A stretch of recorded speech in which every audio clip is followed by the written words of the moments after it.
하나님 말씀은 역대기 하 7장 11절에서부터 16절까지 제가 봉독해 드리겠습니다.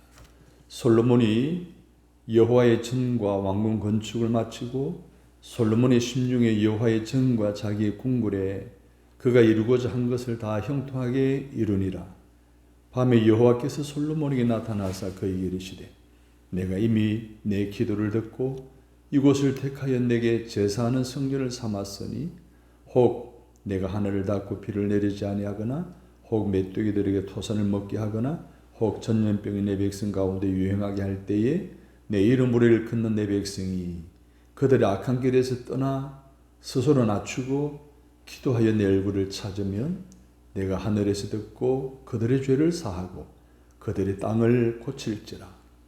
이제 이곳에서 하는 기도에 내가 눈을 들고 귀를 기울이리니 이는 내가 이미 성전을 택하고 거룩하게 하여 내 이름을 여기에 영원히 있게 하였습니다. 내 눈과 내 마음이 항상 여기에 있으리라. 아멘. 나의 하나님은 이런 분이십니다 라는 제목으로 말씀을 드리려고 합니다. 여러분은 하나님을 경험한 적이 있으십니까? 있으시다면 어떤 경우를 통해서입니까? 저의 경우 같은 경우는 청년 때에 하나님이 저에게 좌우명의 말씀을 주셨어요. 잠언서 16장 9절의 말씀이에요. 너희가 앞길을 계획할지라도 그의 걸음을 인도하시는 이는 여호와시니라 하는 이 말씀이 제게 충격으로 와닿았습니다. 감동으로 와닿았습니다. 그때부터 저는 그 말씀대로 살리라, 그 말씀대로 이루어질 것에 대한 확신을 지속적으로 지금까지 갖고 또 목회에 지금 34년여 동안 하고 있는데, 놀라운 것은 우직하게 성실하게 약속의 말씀 붙들고 믿음으로 이 말씀을 지켜 행하였더니 하나님이 인도하시는, 지금까지 함께 하시는 에베네셀의 하나님을 만날 수가 있었습니다. 오늘 본문의 주인공인 솔로몬도 하나님을 만나는 광경을 기록하고 있습니다. 직접 그에게 나타나셔서 말씀하시는 거예요. 축복하시는 거예요. 그것을 통해서 솔로몬은 어떤 하나님을 만났는지 오늘 본문에 상세히 설명하고 있습니다. 6장에 보게 되면 솔로몬이 성전을 건축한 후에 하나님께 드린 기도의 내용이 기록되어져 있습니다. 7장에 보게 되면 성전을 봉헌하고 하나님의 응답의 내용들이 기록되어져 있는 것을 보게 됩니다. 그럼 오늘 본문을 통해서 솔로몬이 만난 하나님은 어떤 분이신지, 솔로몬이 경험한 하나님은 어떤 분이신지를 살펴보고, 솔로몬이 경험한 하나님, 내가 경험한 하나님이 되어지는 그러한 놀라운 은혜를 기대하면서 내게 주신 말씀으로 받고 그 말씀대로 여러분도 그런 하나님을 만날 수 있는 여러분이 되시기를 주님의 이름으로 간절히 소원합니다. 첫 번째로 솔로몬이 만난 하나님은 기도를 들으시는 하나님이셨습니다. 12절 말씀을 보십시오. 밤에 여호와께서 솔로몬에게 나타나셨다라고 했고 내가 이미 내 기도를 듣고 라고 했습니다. 여기서 나타나셨다, 듣다라는 것은 동사예요. 하나님이 나타나셨다, 스스로 나타나신 거예요. 스스로 들으신 거예요. 성경에 보면 하나님이 들으신다, 보신다, 말씀하신다, 일어서시고 앉으신다, 기뻐하시고 슬퍼하신다, 축복하시고 저주하신다.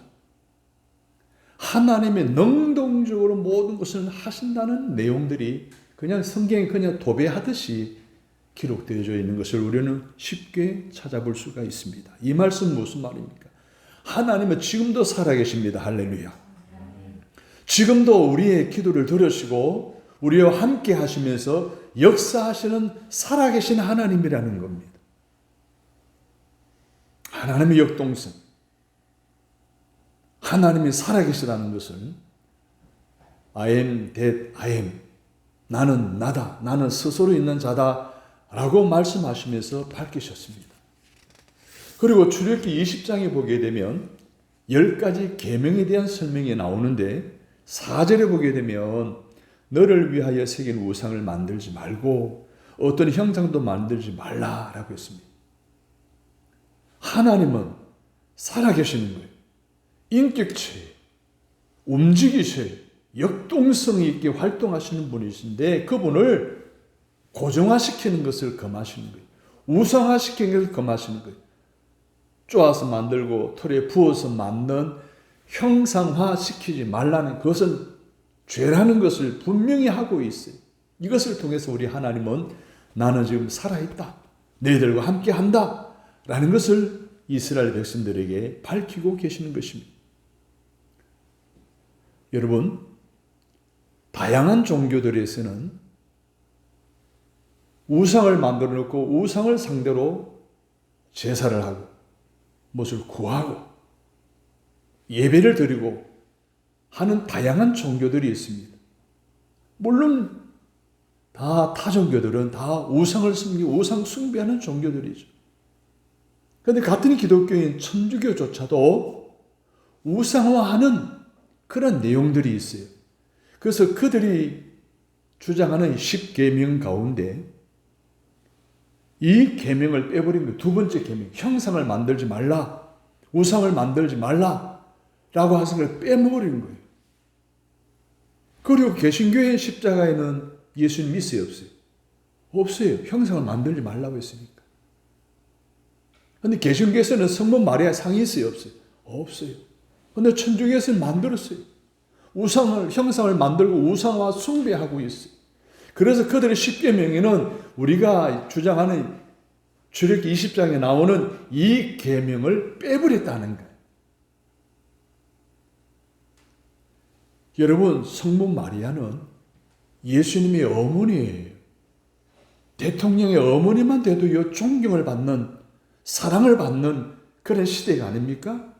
하물며 인류의 구원자인 예수님을 낳았으니 얼마나 사랑의 대상이 되고 존경의 대상이 되겠습니까? 하지만 마리아는 신앙의 대상이 될 수가 없습니다. 기도의 대상은 더더구나 낼 수 없는 것입니다. 우리의 기도에 받을 수 있는 대상이 될 수가 없는 거예요. 그러게 되면 큰일 나는 거예요. 이런 유머가 있어요. 신부님이 고해 성사실에서 성도를 기다리고 있는데 한 젊은 사람이 성당문을 박차고 들어오더니 앞자리 와서 앉으면 씩씩거리면서 막 소리치며 기도합니다. 기도의 내용인저 내가 짝사랑하는 여인이 있는데 이 여인을 마음을 바꾸어서 나를 사랑하도록 만들어 달라는 기도였어요. 그런데 그 마지막 기도 내용을 듣는 순간 소름이 돋았어요. 그 내용이 이렇습니다. 만약에 성모 마리아 당신 내 기도 안 들어주면 내가 가만히 안 있을 거야 라고 기도를 마치는 거예요. 그 사람은 돌아갔어요. 신부님이 가만히 생각하니까 그 기도 들어주려는 만무하고 큰일 났다. 이거 어떡하지? 고민하다가 묘안을 짜냈어요. 큰 성모 마리아상이 있잖아요. 그걸 치우고 인형 마리아상을 그 자리에 갖다 놓은 거예요. 안 일어나니까 며칠 후에 또 성당문을 박차고 들어오는 사람이 씩씩거려 앞으로 오더니 뻥 쩌듯 멍하니 강단을 쳐다보고 있는 거예요. 강단이 바뀌어졌잖아요. 한참 보더니 하는 말, 야, 네 엄마가 어디 갔어? 빨리 불러와. 사랑의 여러분, 성모 마리아는 사랑과 존경의 대상은 되지만 신앙의 대상은 될 수가 없어요. 기도의 대상은 더더구나 될 수 없는 거예요. 그런데 오늘 우리는 어떻습니까? 부처 같은 죽은 사람을 동상으로 만들어 놓고 절을 하는 경우가 얼마나 많습니까? 또 달마상 같은 그림을 그려놓고 거기다가 숭배하는 사람도 얼마나 많습니까? 동물을 형상화해서 동상을 만들어 놓고 숭배하는 종교들이 얼마나 많습니까? 그것들은 전부 신앙의 대상이 아닙니다, 여러분. 우리의 기도를 받을 수 있는 대상이 될 수가 없습니다. 오직 지금도 살아계셔서 역사하시고 인격적으로 만나주시고 말씀해 주시는 하나님만이 나의 인생의 문제를 가득 담은 기도에 반응하시고 응답하여 주시는 줄로 믿으시기 바랍니다. 사랑하는 여러분, 내 삶의 현장 속에 나타나셔서 나와 함께 계시며 내 기도의 귀를 기울이시는 하나님을 믿고 그 하나님을 향한 기도에 힘쓰시면 하나님 반드시 그 기도를 들어 응답해 주십니다. 오늘 본문에도 15절을 보십시오. 이제 이곳에서 하는 기도의 시작. 내가 눈을 들고 귀를 기울이니. 기도하는 순간 하나님 눈을 들고 귀를 기울이시고 무슨 소리를 하나, 무슨 기도를 하나, 무슨 문제가 있느냐 들으신다는 거예요. 할렐루야. 나의 기도에 귀 기울이시고 눈을 들어 응답하시는 하나님께 기도하시는 여러분 되시기를 바랍니다. 두 번째 솔로몬이 만난 하나님은 고치시는 하나님이셨습니다. 14절을 보십시오. 내 이름으로 일컫는 내 백성이 그들의 악한 길에서 떠나 스스로 낮추고 기도하여 내 얼굴을 찾으면 내가 하늘에서 듣고 그들의 죄를 사하고 그들의 땅을 뭐 할지라? 고칠지라. 여러분, 이름은요 그 사람의 실체예요. 그 사람의 존재예요. 그 사람의 인격이에요. 심지어 그 사람의 정체성까지 담아내는 것이 이름입니다. 내 이름으로 일컫는 내 백성이라고 하고 있어요. 이것은 하나님의 명예를 걸고 선택한 백성이라는 의미예요. 그러니까 그 백성이 하나님께 기도하면 그 백성과 그 백성들이 사는 땅을 고쳐주신다는 거예요. 할렐루야. 그러나 중요한 것은 어떻게 기도하느냐. 저 기도의 태도에 대해서 세 가지 말씀하고 있어요. 첫 번째 태도는요, 악한 길에서 떠나라는 거예요. 여기서 악한 길에서 떠나라는 것은 무엇을 의미합니까? 회개를 의미하는 거예요. 회개라는 것은 뭡니까? 죄와 불의와 그러한 불법의 현장으로부터 떠나는 거예요. 그것을 떠나서 하나님께로 돌아오는 것을 회개라는 거예요. 히브리어로 회개라는 단어가 수보입니다. 수보라는 단어는 하나님을 등지고 반대로 막 가다가 180도 돌아서 다시 하나님께로 돌아오는 것을 의미합니다. 나는 하나님을 거부하고 하나님께 불순종하고 내 마음대로 살아가려고 하나님 등지고 당당히 가다가 이게 아니구나 깨달았어요. 하나님 가로막아서 하나님 이래 가다가 큰일 나겠다라고 깨닫고 하나님께로 다시 180도 돌아서서 하나님께로 돌아오는 거예요. 하나님의 품에 안기는 거예요. 그리고 더다시 죄를 짓지 않는 것이 회개예요. 그런데 어떤 사람들은요, 방향만 조금 바꿔요. 180도 바꾸는 것이 아니고 60도로 바꾸고 90도로 바꾸어요. 아니면 그 사람 그대로 머물러 있어요. 나는 더 이상 죄를 안 짓겠다고 그대로 머물러 있어요. 또 어떤 사람들은 아예 불순종하는 사람들이 있어요. 이거는 회개가 아니에요. 회개라는 것은 주님께로 다 돌아오는 거. 예를 들면 그래요. 도둑질한 사람이 회개를 했어요. 회개하고 더 이상 죄를 짓지 않아야 되는데 이 사람은 또다시 더 나쁜 죄, 살인죄를 저질렀어요. 다시 하나님의 품으로 안기고 더 이상 죄를 짓지 않아야 또 다른 죄를 짓는 것은 회개가 아닌 거예요. 사랑하는 여러분, 그의 회개는 회개가 아니라는 것을 기억하시고 도둑질에서 떠나 하나님께서 돌아오지 않고 다시 더 큰 죄에게로 돌아가는 것은 오늘 우리의 삶에서 더 이상 일어나지 않도록 철저한 회개함을 통해서 우리의 기도를 들으시는 하나님을 통해서 내 모든 문제를 고치시는 은혜를 힘있는 저와 여러분 되시기를 간절히 바랍니다. 떠날 것은 떠나시기 바랍니다. 버릴 것은 버리시기를 바랍니다. 그리고 하나님께로 돌아오는 것이 악한 길을 떠나는 것인 회개임을 다시 한번 기억하시고 회개하는 삶을 여러분의 삶 속에 생활하시기를 주님 이름으로 부탁드립니다. 두 번째로는 어떤 기도의 태도여야 됩니까? 자신을 낮춰야 됩니다. 스스로 겸손해야 되는 걸 말하는 거예요. 자신을 과대 평가하지 않는 것, 스스로 높이지 않는 것, 이게 낮추는 거예요. 하나님이 가장 싫어하는 죄가 뭔 줄 아십니까? 교만의 죄예요. 히브리스로서의 죄라고 부릅니다. 가장 싫어하는 죄예요. 인류에게 최초로 죄를 지은 사건이 어떻게 일어났습니까?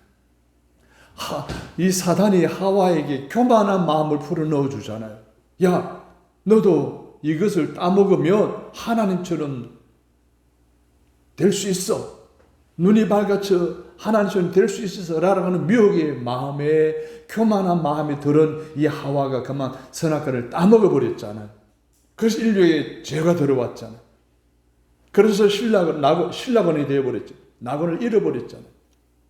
사랑하는 여러분, 우리 마음속에 스스로 높아지려고 하는 것, 또 교만하려고 하는, 가대평가하려고 하는 이러한 것이 오늘 우리 사회에 얼마나 많이 만연되어 있습니까?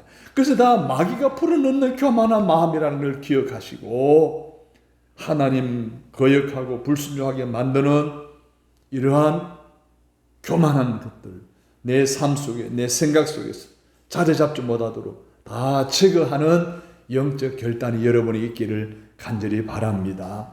여러분, 우리 그리스도인 할 일은요, 내 스스로 높아지려고 하는 것이 아니라 하나님을 높이는 거예요. 여러분, 하나님을 높이는 사람들은 스스로 낮아지게 되어 있어요. 교만은 기도를 막고 은혜를 막고 축복을 가로막아 버리기 때문에 교만한 마음, 오늘 우리 안에 있는 걸 제거하지 않으면 우리의 기도를 들으시지 않으신다는 거예요. 우리의 기도에 응답하지 않으신다는 거예요. 스스로 낮추는 자의 기도를 귀 기울이시고 들으시는 하나님이시라는 것을 기억하시고 날마다 겸손 또 겸손한 그런 마음가짐으로 살아가시는 저와 여러분 되시기를 바랍니다. 세 번째로는 하나님의 얼굴을 구하는 기도의 태도를 가져야 된다는 거예요. 얼굴이라고 하는 건 뭐예요? 이마 아래, 목 부위 위로, 귀 안쪽으로, 이걸 얼굴이라고 그러잖아요. 우리 몸은 가릴 수 있어요. 근데 얼굴을 가리지 못해요. 그런데 그 얼굴은 시시각각으로 변하죠.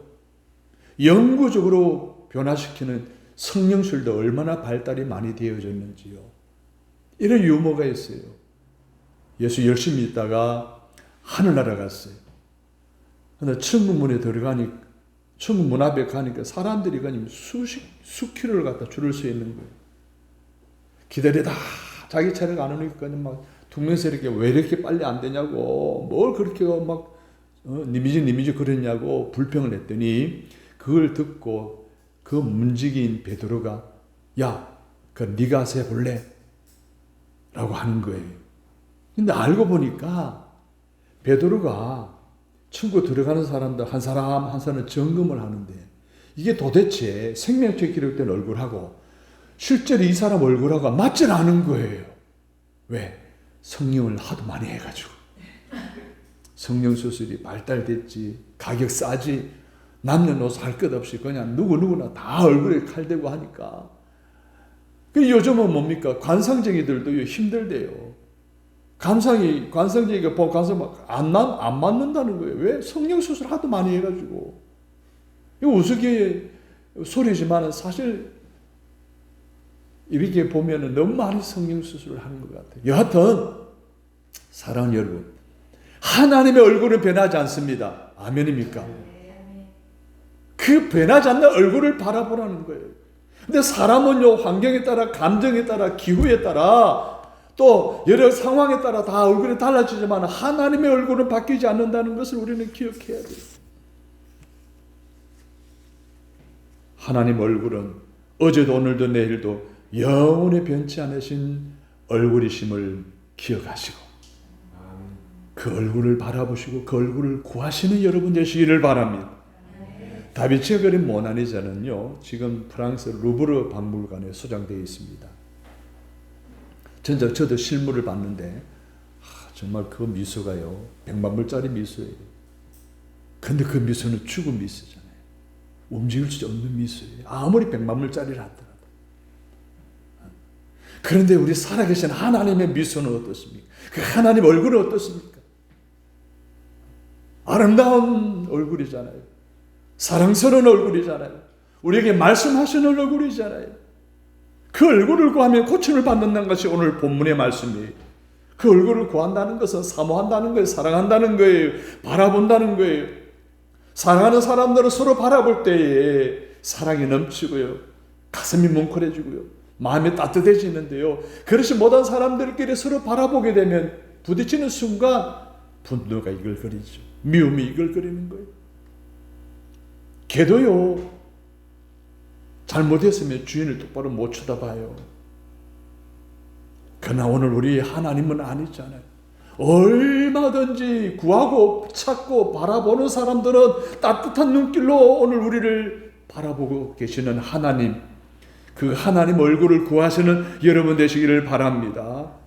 사랑과 사모의 눈으로 주님을 바라보는 자, 회개하고 깨끗한 심령으로 주의 얼굴을 구하는 사람들이 오늘 복을 받고 오늘 고침을 받고 오늘 하나님의 놀라운 은혜 가운데 거할 수 있다는 것이 오늘 솔로몬이 고백하는 거예요. 그러면 무엇을 고침받을 수 있다는 거예요? 14절을 보십시오. 내가 하늘에서 듣고 그들의 죄를 사하고 그 땅을 고칠지라. 뭘 고친다고요? 땅을 고친다는 거예요. 땅이란 뭐예요? 흙이나 경작지를 말하는데 여기서 말하는 땅이라는 것은 그 땅과 그 땅에 사는 사람들을 일컫는 거예요. 그리고 경작지에서 생산되는 토산물들이 채소나 곡식이나 과일을 의미하는 거예요.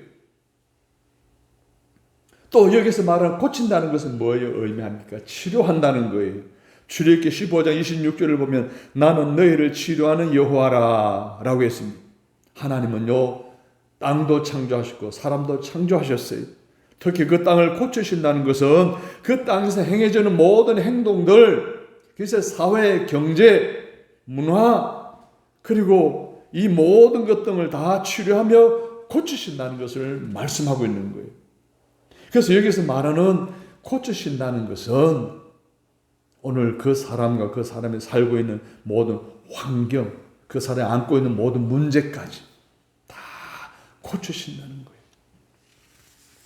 한국에 석하 계셨던 고 이여령 전 문화부 장관을 여러분 기억하실 것입니다. 그분의 칼럼 가운데 이런 내용이 있어요. 배고픈 것을 풀어주는 것은 경제다. 눈 고픈 것을 풀어주는 것은 그림이다. 귀 고픈 것을 풀어주는 것은 음악이다. 근데 마음 고픈 것은 경제와 정치가 풀어줄 수 있어야 한다 라고 했습니다. 사랑하는 여러분, 그러나 인간은 영적인 존재이잖아요. 영적인 존재의 그 배고픔을, 눈고픔을, 귀고픔을 무엇으로 치료해 줄 수 있단 말입니까? 해결해 줄 수 있단 말입니까?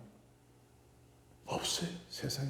그림이나 문화나 뭐 전시하고 독서를 하고 좋은 구경을 하고 아니면 정치적으로 좋은 나라에서 살고 안전한 나라에서 살아가는 것, 결국 그것이 영혼의 고픈 것을 해결해 줄 수가 없어요. 치료해 줄 수도 없는 거예요. 그런 것들로는 고픈 영혼을 채울 수도 달랠 수도 치료할 수도 없다는 겁니다. 다만 고칠 수 있는, 치료할 수 있는, 풀어줄 수 있는 방법은 주님의 얼굴을 바라보고, 할렐루야, 주님을 사모하고 주님께 기도할 때 우리의 영혼의 고품은 해결되고 풀어지고 고침받고 치료되어질 줄로 믿습니다. 날마다 주님을 바라보고 사모하고 기도함으로 하나님을 향한 희망이 있으시기를 바랍니다. 하나님을 찾는 간절함이 있으시기를 바랍니다.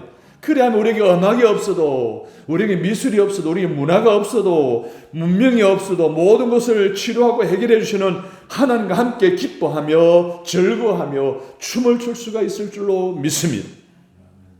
하박국 3장 17절을 보면 비록 무화과 나무가 무성치 못하며 포도나무에 열매가 없으며 감람나무에 속출이 없으며 밭에 식물이 없으며 우리의 양이 없으며 외양간에 소가 없을지라도 라고 했습니다. 한 구절 속에 못하며 없으며라는 부분이 무려 6번 나오는 것을 보게 됩니다. 이것은 무엇을 의미합니까? 다 없어지고 다 실패하고 다 사라져 아무것도 없다는 거 아니에요? 그 놀라운 것을 보세요. 18절에 보니까 나는 여호와로 인하여 즐거워하며 나의 구원의 하나님을 인하여 기뻐하리로다. 하나님 한 분 있으면 되는 거예요. 이게 하박국 선지자의 믿음의 고백이었어요. 아무것도 없고 모든 걸 실패하고 다 사라져 없는 가운데서도 하나님 한 분만으로 기뻐하고 즐거워할 수 있는 거. 왜? 하나님을 구하고 찾고 두드릴 때 그분이 나의 고픈 것을 해결해 주시고 풀어주시고 치료해 주시기 때문인 줄로 믿으시면 아멘. 영혼의 병들고 고프고 가난한 사람들, 허전하고 의미가 없고 죽고 싶어 바라볼 것이 없는 사람들은 주님의 얼굴을 바라보아야 할 줄로 믿습니다. 왜냐하면 신민수기 6장 24절에서 26절에 보면 여호와는 내게 복을 주시고 너를 지키시기 원하며 여호와는 그 얼굴을 내게로 비추사 은혜 베푸시기를 원하며 여호와는 그 얼굴을 내게로 향하여 드사 평강 주시기를 원하노라 할지니라 하라 라고 말씀하셨듯이 우리가 주의 얼굴을 구하여 바라볼 때 복을 주시고 지키시는 하나님은 그 얼굴을 내게로 향하여 비추시면서 은혜와 평강을 주시기 때문에 내 영혼의 배고픔, 내 영혼의 우울감, 내 삶의 병듦, 가난함까지도 한순간에 치료되고 해결되어질 줄로 믿으시기를 주님의 이름으로 축복합니다. 제가 지금 찬양을 하나 부를 텐데요. 이 찬양을 부르는 가운데 여러분의 영혼의 배고픔, 또 우울감, 또 병듦, 무거운 짐 한순간에 다 해결받고 풀어지고 치료되고 고침받는 해결받는 은혜가 여러분에게 있게 되기를 부어지게 되기를 간절히 바랍니다. 괴로울 때 주님의 얼굴 보라 평화의 주님 바라보아라 세상에서 시달린 친구들아 위로의 주님 바라보아라 힘이 없고 내 마음 연약할 때 능력의 주님 바라보아라 주의 이름 부르는 모든 자는 힘주시며 널 지켜주시리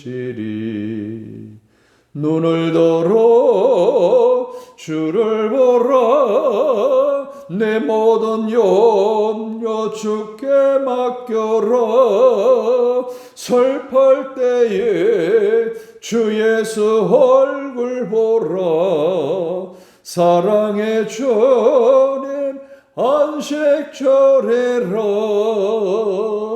할렐루야. 마지막으로 솔로몬이 만난 하나님은 항상 함께 하시는 하나님이셨습니다. 아멘. 16절을 보시면 내 눈과 내 마음이 항상 여기 있으리라. 항상 함께 하시겠다는 거예요. 이런 약속은 신구약 성경에 여러 곳에서 찾아볼 수가 있어요. 모세에게 신명기 11장 12절에서 이런 말씀하셨어요. 연초부터 연말까지 내 하나님 여호와의 눈이 항상 그 위에 있느니라. 여호수아에게는 여호수아서 1장 9절에 보면 두려워하지 말며 놀라지 말라. 네가 어디로 가든지 내 하나님 여호와가 너와 함께 하느니라. 이사야 선지자에게는 이사야서 43장 5절에서 두려워하지 말라. 내가 너와 함께 하여 라고 했습니다. 그리고 하나님의 외아들이 이 세상에 오기 직전에 천사가 요셉에게 나타나 하나님의 말씀을 전합니다. 마태복음 1장 23절에서 보라 처녀가 잉태의 아들을 낳을 것이요 그 이름을 임마누엘이라 하리라 하셨으니 이를 번역한즉 따라서 합니다. 하나님이 우리와 함께 계시다.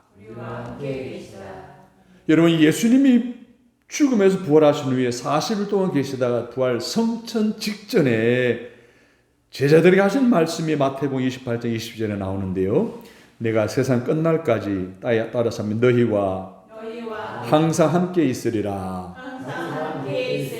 이 신구약 6군데에서 나오니 하나님의 말씀을 통해서 우리가 보더라도 하나님이 항상 나와 함께 하기를 원하신다는 사실을 확인하고 확신할 수 있습니다. 사랑하는 이 믿음 변치 않으시기를 바랍니다. 내가 어디를 가든지 어디 있든지 무슨 일을 만나든지 홀로 있다 할지라도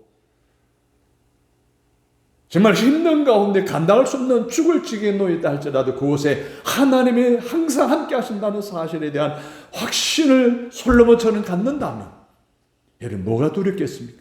뭐가 문제가 되겠습니까? 무슨 외로움이 있겠습니까? 이런 믿음의 고백이 솔로몬에게 뿐만 아니라 저와 여러분에게도 있기를 주님의 이름으로 축복합니다. 항상 함께 언제 어디서나 영원히 함께 하신다는 확신, 믿음 여러분 갖게 되기를 간절히 바랍니다. 우리나라 최고의 경호는 대통령 경호죠. 그런데 그 경호원들이 대통령과 24시간 항상 함께 할 수 없습니다. 형제 자매도 마찬가지. 한 몸은 부부도 마찬가지. 때로 함께, 때로는 따로예요. 그러나 하나님은 항상 영원히 언제 어디서나 함께 계시는 줄로 믿으시면 아멘. 시편 121편의 말씀을 읽어드리고 설교를 마치겠습니다. 여호와께서 너의 출입을 지금부터 영원까지 지키시리로다. 아멘. 기도합니다. 기도 들으시는 하나님, 만나주시기를 원합니다.